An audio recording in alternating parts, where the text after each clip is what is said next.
مفتی مینگ کا ایک recently clip سنا ہے اور جس میں مفتی مینگ جو ہے وہ جسٹیفائی کر رہے ہیں کہ نامحرم عورت اور مرد جو ہیں وہ آپس میں ضرورت کے تحت ہاتھ ملا سکتے ہیں. تو میں نے اس کی حدیث جو چیک کی کہ یہ حدیث میں جو ممانعت ہے وہ کس حدیث میں ہے اور کس لحاظ سے ہے. تو وہ ساری کی جو کانٹیکسٹ ہے اس کا وہ بیعت کے سلسلے میں آتا ہے. جس مسلمان جو لوگ ہو رہے تھے وہ اللہ کے رسول صلی اللہ علیہ وسلم کو بیعت دے رہے تھے, مرد بھی اور پھر عورتیں بھی. تو جب عورتوں کی جماعت ان کے پاس آئی ہے تو عورتوں کی جماعت نے جب بیعت کے لیے ہاتھ آگے کیا تو رسول اللہ صلی اللہ علیہ وسلم نے ان سے منع کر دیا کہ میں عورتوں سے ہاتھ نہیں ملاتا. یہ صحیح حدیث ہے. یہ ہے کانٹیکسٹ جس کی بیس کے اوپر ہمارے ٹریڈیشنل جو ہے علماء اور ابھی تک کی جو انڈرسٹینڈنگ چل رہی ہے وہ یہی ہے کہ نامحرم مرد اور عورت جو ہے وہ آپس میں ہاتھ نہیں ملا سکتے.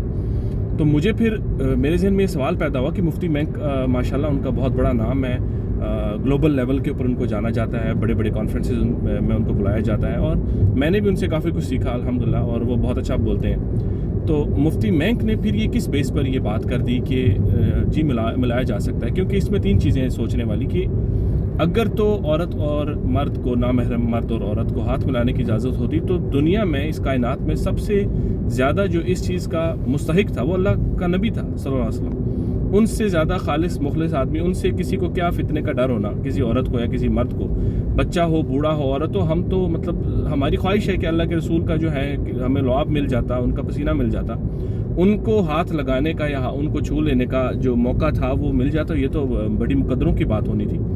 لیکن اگر اس چیز کا مستحق ہو کہ اللہ کا رسول بھی صلی اللہ علیہ وسلم بھی انہوں نے کہا کہ نہیں میں عورتوں سے ہاتھ نہیں ملاتا, اور دوسری بات اس معاشرے کے اندر یہ چیز ایک کامن پریکٹس تھی. اگر کامن پریکٹس نہ ہوتی تو عورتیں اللہ کے نبی صلی اللہ علیہ وسلم کی طرف ہاتھ نہ بڑھاتی. یعنی کہ اگر اس معاشرے میں پہلے سے یہ چیز ہوتی موجود کہ بھئی عورتیں اور مرد ہاتھ نہیں ملاتے تو ظاہری بات ہے پھر وہ ہاتھ آگے بڑھاتی کیوں. لیکن انہوں نے ہاتھ آگے بڑھایا, اس کا مطلب ایک کامن پریکٹس تھی. اور تیسرا پوائنٹ اس میں یہ ہے کہ اللہ کے نبی صلی اللہ علیہ وسلم کو باقاعدہ اناؤنس کرنا پڑا ہے کہ بھائی میں عورتوں سے ہاتھ نہیں ملاتا. اس کا مطلب یہ ہے کہ یہ ایک پریکٹس کامن تھی جس کے خلاف, ایک نارم کے خلاف جا کے اللہ کے رسول صلی اللہ علیہ وسلم کو اس چیز کی. اچھا, حالانکہ اگر اللہ کے رسول ہاتھ ملا بھی لیتے تب بھی یہ چیز امت کے اندر جائز نہ ہوتی. کوئی یعنی انوکھی بات نہیں ہے. بہت سارے کام ہیں جو اللہ کے نبی صلی اللہ علیہ وسلم کے لیے مختص ہے, خاص ہے. اللہ کے نبی صلی اللہ علیہ وسلم نے 13 شادیاں کی ہیں, عام امت 4 شادیاں کر سکتی ہے. اللہ کے نبی صلی اللہ علیہ وسلم ظہر اور عصر کے درمیان اسپیشل 2 نفل ساری زندگی پڑھا کرتے تھے. امت وہ نہیں پڑھتی, نہ امت کے لیے وہ ہے. اللہ کے نبی صلی اللہ علیہ وسلم جو ہے وہ ساری زندگی تہجد پڑھتے رہے. تہجد مطلب یہ علماء کہتے ہیں کہ تہجد جو ہے کہ نماز اللہ کے نبی صلی اللہ علیہ وسلم کے اوپر فرض تھی لیکن امت پہ فرض نہیں ہے. تو اس طرح کی بہت ساری چیزیں تو اللہ کے نبی صلی اللہ علیہ وسلم کہہ سکتے تھے کہ یار ہاتھ ملا لی ہے, ایک سچویشن میں ملا لی ہے, لیکن امت ایسا نہیں کر سکتی. لیکن اس کے باوجود بھی اللہ کے نبی صلی اللہ علیہ وسلم نے نہیں ملایا ہاتھ اور بڑا کلیئرلی کہا. تو میں حیران ہو گیا کہ مفتی مینگ کو ایسی کون سی مجبوری نظر آ گئی ہے جس کی مجبوری کے اندر وہ رہ کر یہ ڈٹرمن کر رہے ہیں کہ جی ملایا جا سکتا ہاتھ. بلکہ جو سوال پوچھنے والی خاتون تھی, بڑی عجیب بات ہے, اس خاتون نے ان سے یہ کہا ہے کہ اچھا آپ ہاتھ ملانے کے قائل ہیں تو مجھے یہ بتائیں کہ اگر میں ابھی آپ کے آفس میں آ جاتی ہوں تو اور آپ سے ہاتھ ملاتی ہوں تو کیا آپ مجھ سے ہاتھ ملائیں گے؟ تو مفتی مینگ صاحب فرماتے ہیں کہ اگر آپ میری اتنی لمبی داڑھی دیکھ کر بھی میرے طرف اپنا ہاتھ بڑھاتی ہیں تو میں ملا لوں گا.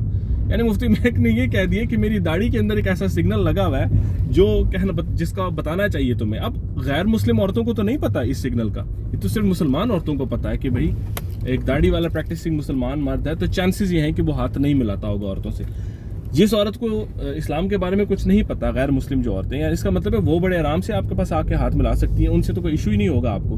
اور آپ نے برڈن آف رسپانسبلٹی ایک سوال پوچھنے والی اس عورت کے اوپر ڈال دی ہے کہ بھئی میری داڑھی کو دیکھ کر اگر آپ نے ہاتھ میں بڑھا دیا آگے تو پھر تو میں بالکل ہیلپ لیس ہو جاؤں گا. میں آگے کوئی اپنے آپ کو سیلف کنٹرول نہیں ہے میرے اندر کہ میں اللہ کے نبی صلی اللہ علیہ وسلم کے ایک فرمان کے اوپر عمل اس کے بعد کر کے دکھا سکوں, کیونکہ آپ نے میری داڑھی دیکھ کر بھی ہاتھ میں تب بڑھا دیا. مجھے بالکل یہ بات سمجھ نہیں آئی. اور اللہ بہتر جانتا ہے کہ ہمارے یہ اتنے رسپیکٹیبل اور اتنے مشہور علماء اس قسم کی شاٹیں کیوں مار رہے ہیں آج کل, یہ امت میں کروانا کیا چاہ رہے ہیں. آلریڈی ہمارے ہاں ہاتھ ملانا اتنا کامن, ہاتھ ملانا کیا آپ ڈیٹ مارنا اور ڈیٹ پہ فری مکسنگ اتنی کامن ہو چکی ہے کزنس کے اندر, یونیورسٹی کے لڑکے لڑکیوں کے اندر, جو ہمارے کارپوریٹ کلچرز ہیں آفیسز کے اندر, یہ چیز بڑی کامن ہوتی جا رہی ہے. فری مکسنگ اور اپنی لمٹ سے آگے بڑھ جانا, یہ تو اب چھوٹی مطلب مسئلہ ہی نہیں رہا. تو آپ مزید پھر اس کے اوپر آپ جلدی پہ تیل کا کام کر رہے ہیں کہ بجائے اس کے کہ آپ بتائیں لوگوں کو جو ہمارا ایک ٹریڈیشنل سٹینس ہے علماء کا رائے ہمیشہ کہ بھئی دور رہو، خواتین اور مرد کی فری مکسنگ پسند نہیں کی گئی ہمارے دین کے اندر، تو آپ اس چیز پہ رہنے کے بجائے اب آپ ہاتھ بھی ملوا رہے ہیں. یعنی اللہ کے نبی صلی اللہ علیہ وسلم سے بڑھ کے کس کی پرسنالٹی ہو سکتی ہے کہ مفتی مینگ کے پاس ایک عام بندہ آ جائے اور وہ اسے کہ بھئی اس کو میں نے اوفینڈ نہیں کرنا. یعنی آج میرے پاس اگر ایک خاتون پرائم منسٹر آ جاتی ہے، میں کہوں گا اوہ اس کا تو بہت بڑا مقام ہے، تو میں اللہ کے رسول کی جو ہے نا حدیث جو ہے ان کا جو حکم ہے اس کو کر دیتا ہوں سائڈ پہ اور میں اسے ہاتھ ملا لیتا ہوں کہ یہ مجھ سے ناراض نہ ہو جائے، یہ اسلام کو دقیانوسی اور بیک ورڈز نہ سمجھنے لگ جائے. یہ بڑی عجیب سی بات ہے کہ جس آدمی نے جس ذات نے ہمارے پاس دین لایا ہے اس نے ان چیزوں کی فکر نہیں کی. ٹھیک ہے، اور لومۃ لائم کا لفظ آتا ہے قرآن میں کہ do not fear the blame of the blamers, کہ جو تانے دینے والے ان کے تانے سے مت گھبراؤ اپنے دین کے معاملے میں. مجھے نہیں سمجھ آ رہی یہ لوگ کس چیز سے ڈر رہے ہیں.